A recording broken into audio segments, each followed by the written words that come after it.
Hello बच्चों, कैसे हैं आप लोग। क्लास 8 सोशल साइंस यानी सामाजिक विज्ञान में ये इतिहास की पुस्तक है हमारे अतीत भाग तीसरा, जिसमें चैप्टर नंबर 5वां है जब जनता बगावत करती है 1857 और उसके बाद। देखिए प्रस्तुत अध्याय जो है 1857 और उसके बाद, हम 1857 का जो विद्रोह हुआ था, ठीक, तो 1857 का विद्रोह जिसे प्रथम भारतीय स्वतंत्रता संग्राम भी बोला जाता है, और ये ब्रिटिश शासन के खिलाफ एक व्यापक विद्रोह था। और जब जनता बगावत करती, इसका मतलब ये जो आंदोलन था ये भारतीय सैनिकों द्वारा शुरू किया गया और उसमें आम लोग भी इसमें शामिल हो गए, आम जनता भी इसमें शामिल हो गए। और इसमें मुख्य रूप से कौन से स्वतंत्रता सेनानी इसमें भाग लिए, यानी 1857 के विद्रोह में कई महत्वपूर्ण व्यक्ति शामिल हुए, जिसमें मंगल पांडे, बहादुर शाह जफर, रानी लक्ष्मीबाई, ठीक है, बेगम हजरत महल, नाना साहब, तात्या टोपे, कुंवर सिंह। तो इन सब के बारे में हमें इस अध्याय में पढ़ना है। ये लोग 1857 के विद्रोह में ये स्वतंत्रता सेनानी थी, यानी भाग लिए थे, इनका काफ़ी महत्वपूर्ण योगदान रहा। और ये जो विद्रोह है ये भारतीय सैनिकों द्वारा ये शुरू किया गया, ठीक है। और इसका मुख्य कारण है, तत्कालिक कारण की बात करें, चर्बी लगे कारतूस का इस्तेमाल, जिन्होंने भारतीय सैनिकों ने इस्तेमाल करने से मना कर दिया, क्योंकि उसमें गाय और सूअर की चर्बियाँ उसमें मिली होती थी, ठीक। तो कुल मिलाकर 1857 के विद्रोह के बाद ब्रिटिश सरकार ने भारत पर सीधा नियंत्रण स्थापित कर लिया और ईस्ट इंडिया कंपनी का शासन समाप्त हो गया। तो आइए हम इस चैप्टर के सभी अभ्यास के प्रश्नों को हल करते हैं। देखिए हमें इसमें टोटल 10 सवाल हल करने हैं। पहला सवाल क्या है, झांसी की रानी लक्ष्मीबाई की अंग्रेज़ों से ऐसी क्या मांग थी जिन्हें अंग्रेज़ों ने ठुकरा दिया। तो जो झांसी की रानी लक्ष्मीबाई थी तो अंग्रेज़ों से क्या मांग कर रही थी, जो अंग्रेज़ों ने उसे मना कर दिया, यानी ठुकरा दिया, मांग पूरा नहीं किया, वो हमें बताना है। देखिए इसका आंसर काफ़ी सरल है, हम यहाँ से करेंगे। झांसी की रानी लक्ष्मीबाई चाहती थी, यानी उनका मन था, उनकी मांग थी कि कंपनी उनके पति की मृत्यु के बाद, लक्ष्मीबाई की पति की मृत्यु के बाद उनके गोद लिए हुए बेटे को राजा मान ले, यही उनकी मांग थी। लेकिन उनकी मांग को वो चूर कंपनी ने, यानी अंग्रेजी शासन व्यवस्था ने उनके मांग यानी निवेदन को ठुकरा दिया, यानी नहीं माना। समझ में आ गया। तो हमें इस सवाल में बस रानी लक्ष्मीबाई क्या चाहती थी, उनकी क्या मांगे थी, वो हमें सिर्फ बताना है। तो यहाँ से यहाँ तक ही आपको आंसर कर लेने हैं, ठीक है। देखिए अगला सवाल क्या है, इस धर्म अपनाने वालों के हितों की रक्षा के लिए अंग्रेज़ों ने क्या किया। तो इस सवाल का क्या मतलब हुआ, जो लोग ईसाई धर्म अपनाने के लिए आगे बढ़ें, ठीक है, यानी वो चाहते थे कि हम ईसाई धर्म अपना लें, उसमें रुचि लेते थे, तो उनकी हितों की रक्षा के लिए, यानी उनके उनके पक्ष में, ठीक, उनके उस धर्म को प्रमोट करने के लिए, आगे बढ़ाने के लिए अंग्रेज़ों ने क्या किए, वो हमें बताना है। तो इसका आंसर हम यहाँ से करेंगे। देखिए 1850 में एक कानून बनाए, यानी हम लिखेंगे अंग्रेज़ों ने 1850 में एक कानून बनाया गया जिसमें ईसाई धर्म को अपनाना और आसान हो गया, ठीक है। इस कानून के तहत पहला काम तो किया, और इस कानून में प्रावधान उन्होंने लगाया, अंग्रेज़ों ने लगाया कि अगर कोई भारतीय व्यक्ति ईसाई धर्म अपनाता है तो उसके पुरखों की संपत्ति, उसका अधिकार पहले से ही रहेगा, यानी पहले जैसा ही रहेगा, उसमें कोई बदलाव नहीं होगा, ठीक है। ये धर्म को अपनाने के लिए प्रेरित किया गया अंग्रेज़ों द्वारा, ठीक। तो ईसाई धर्म किसका होता है, ईसाई धर्म जो अंग्रेज़ों का ही तो होता है, ठीक है, यानी वो अपना धर्म अपनाने के लिए प्रेरित कर रहे थे। तो ये कुल मिलाकर यहाँ तक आपको कर लेना है आंसर इसका। देखिए अगला सवाल है तीसरा, सिपाहियों को नए कारतूसों पर क्यों एतराज़ था, ठीक है, क्यों विरोध करने लगे, प्रयोग करने से क्यों मना कर दिए, क्यों एतराज़ था उन्हें, तो ये हमें बताना है। देखिए यहाँ पे इसका मुख्य पॉइंट जो है, सिपाहियों को ये लगता था कि उन कारतूसों पर गाय और सूअर की चर्बी लेप चढ़ाया जाता था, यानी जो उनके हितों के धर्म के ये ठेस पहुँचाता था, और उसको खोलने के लिए भी मुंह से लगाना पड़ता था, ठीक है। तो इसका आंसर हम कैसे लिखेंगे, तो इसका आंसर हम लिखेंगे नए कारतूसों पर एतराज़ का कारण था, 3 पॉइंट है। सिपाही को लगता था, यानी जो सिपाही होते हैं उनको लगता है कि कारतूस पर लगे पट्टी पे जो है वो गाय और सूअर की चर्बियों का प्रयोग किया गया है, ठीक है। दूसरा है बंदूक में लगे कारतूस को लगी पट्टी दांत से काटनी पड़ती थी। और तीसरा है हिंदू और मुसलमान सिपाहियों की धार्मिक भावनाओं को भी ये ठेस पहुँचाती थी। समझ में आ गया। तो यही इसका आंसर आपको कर लेने हैं। देखिए इसके बाद हमारा नेक्स्ट सवाल है चौथा। अंतिम मुगल बादशाह ने अपने आखिरी साल किस तरह बिताए, वो हमें बताना है ब्यौरा।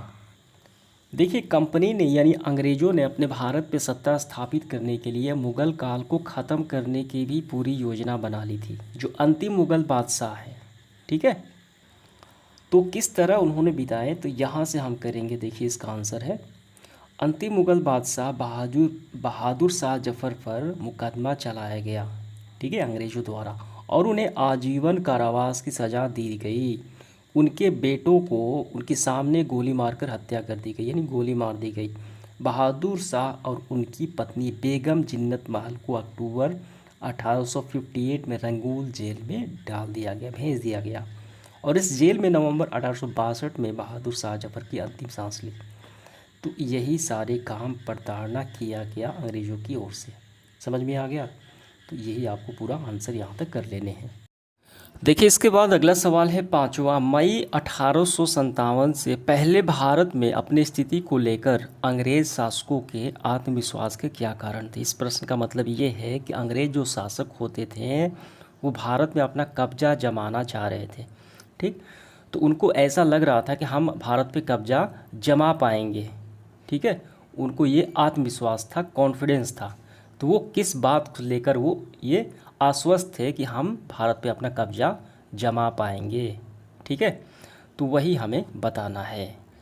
देखिए पहले पृष्ठ पे जब आप नज़र डालेंगे तो क्या हुआ कि 18वीं सदी के मध्य से ही राजाओं और नवाबों की ताकत छिनने लगी। उसकी सत्ता और सम्मान दोनों ख़त्म होने जा रहे थे। बहुत सारे दरबारियों में रेजिडेंट तैनात कर दिए गए, ठीक है, और स्थानीय शासकों की स्वतंत्रता घटती जा रही थी। उनकी सेनाओं को भंग कर दिया गया, राजस्व वसूलने का अधिकार वो एक एक करके छीने जा रहे थे, ठीक। तो बहुत सारे स्थानीय शासकों ने अपने हितों की रक्षा के लिए कंपनी के साथ बातचीत भी की। तो ये सब सारे जो है ये कार्य कौन कर रहे थे, अंग्रेज ही तो कर रहे थे, ठीक है। तो इन्हीं वजह से उन्हें लग रहा था कि हम भारत अपना कब्जा जमा पाएंगे, उनको ये आत्मविश्वास था।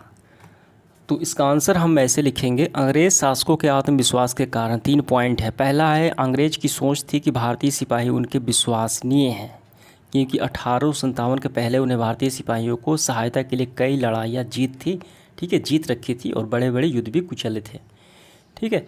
और दूसरा है, अंग्रेज़ शासक जानते थे कि कई स्थानीय राजा व जमींदार उनके शासक का समर्थन करते हैं, क्योंकि उन्हें स्थानीय शासकों के हितों की रक्षा के लिए कंपनी से बातचीत की। और तीसरा पॉइंट है, स्थानीय शासकों की स्वतंत्रता घटती जा रही थी, क्योंकि उनकी सेनाओं को भंग कर दिया था, ठीक, तथा उनके राजस्व वसूलने का अधिकार भी छीन गए थे। अतः वे भारत की अपनी स्थिति को लेकर आत्मविश्वास से भरे हुए थे। यही 3 पॉइंट हो गए। समझ में आ गया? अगला सवाल है 6। बहादुर शाह जफ़र द्वारा विद्रोहियों को समर्थन देने से जनता तथा राज परिवार पर क्या असर पड़ा, वो हमें बताना है। देखिए बहादुर शाह जो जफ़र थे ये अंतिम मुग़ल शासक थे, ठीक है। तो इन्होंने विद्रोहियों को समर्थन दिया, तो उस जनता पे क्या प्रभाव पड़ा और राज परिवार पे क्या असर पड़ा, वो हमें बताना है, ठीक है। तो इसके भी 3 पॉइंट है, जनता और राज परिवार पर प्रभाव, ठीक है। ये तीनों पॉइंट आपको नोट डाउन कर लेने हैं। देखिए नेक्स्ट पार्ट हमारा है 7वां। देखिए 7वां सवाल क्या है, अवध के बागी भूस्वामियों से समर्पण करवाने के लिए अंग्रेज़ों ने क्या किया, वो हमें बताना है। देखिए लखनऊ रेसिडेंट जो था उस क्षेत्र को बोला जाता है अवध, ठीक है। तो अवध के जो बागी भूस्वामी होते थे, भूमि के मालिक होते थे, तो उनसे समर्पण करवाने के लिए अंग्रेज़ों ने कौन कौन से कदम उठाए, वो हमें बताना है। तो यहाँ पर भी इसके 3 पॉइंट हैं। अंग्रेज़ों ने कुछ भूस्वामियों और राजाओं और नवाबों को मुकदमे चलाए, उन्हें फांसी दे दी, ठीक है। और दूसरा है, अंग्रेज़ों ने ये घोषणा की जो भूमि के मालिक हैं ब्रिटिश राज के प्रति अगर वो स्वाभिभक्त बने रहेंगे, ठीक है, यानी उनकी दवादारी करेंगे, यानी उनका विरोध नहीं करेंगे, तो उन्हें अपनी ज़मीन का मालिकाना हक बरकरार रखा जाएगा। और तीसरा पॉइंट है कि जिन भूस्वामियों ने विद्रोह किया, अंग्रेज़ों की हत्या नहीं की, आत्मसमर्पण करना चाहें, तो उन्हें सुरक्षा की गारंटी दी जाएगी और उनकी ज़मीन का भी अधिकार बना रहेगा, ठीक है। यही 3 पॉइंट की है। 8वां है, 1857 की बगावत के फलस्वरूप, यानी बगावत जब हो गई उसके परिणाम स्वरूप अंग्रेज़ ने अपनी नीतियाँ किस तरह बदली, वो बताना है। 1857 के बगावत के बाद अंग्रेज़ों की नीतियों में जो बदलाव आए, यहाँ पे मैं 7 पॉइंट यहाँ पे देता हूँ, तो वही आपको सातों कर लेने हैं, ठीक है। अगला है आइए करके देखते हैं। 9 पता लगाइए सन 57 की लड़ाई के बारे में आपके इलाके और परिवार के लोगों को किस तरह कहानी और गीत याद है। उन महान विद्रोह संबंधी कौन कौन सी यादें अभी तो उत्तेजित करती है। तो ये हमें लिखना है। देखिए गीत और कहानी हमें बताना है। तो गीत हो गया झांसी की रानी की जो कहानी है, बुंदेले हर बोलो की खूब लड़ी मर्दानी झांसी की रानी थी। और दूसरा कहानी है अंग्रेज़ द्वारा मंगल पांडे की फांसी पर लटकाने की कहानी।